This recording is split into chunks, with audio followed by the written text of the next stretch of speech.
Okay, so you've practiced your slip knots now, and you can do them really well, so that's great. So now I'm going to show you how to do a chain stitch. Remember how you hold your hook?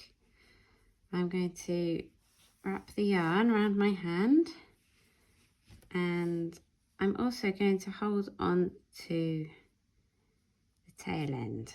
Okay, so then with the slip knot still on your hook, you're going to wrap the yarn around the hook and pull it through the loop, okay? And that is a chain stitch. You wrap the yarn and pull through. Wrap and pull through. Now, as I said before, when you first start learning to crochet, you might do this differently. My son, who loves to crochet, he does chain stitches really quite differently, and I'm going to show you now how he does them.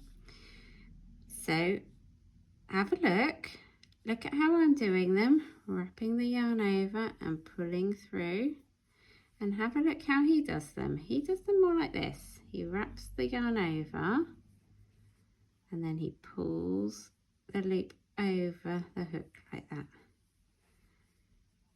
Okay, so I'm going to show you him doing it, and I want you to have a go and see how you get on, okay?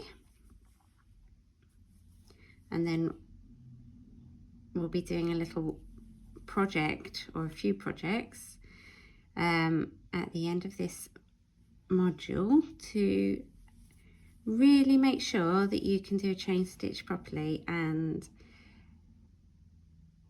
really well, because the chain stitch is used for so many things in crochet.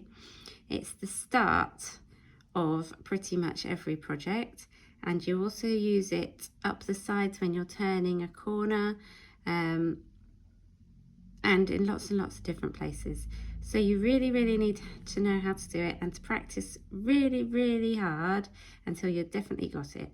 But we've got 3 exciting projects to help you learn. So have a look at the projects and see how you get on.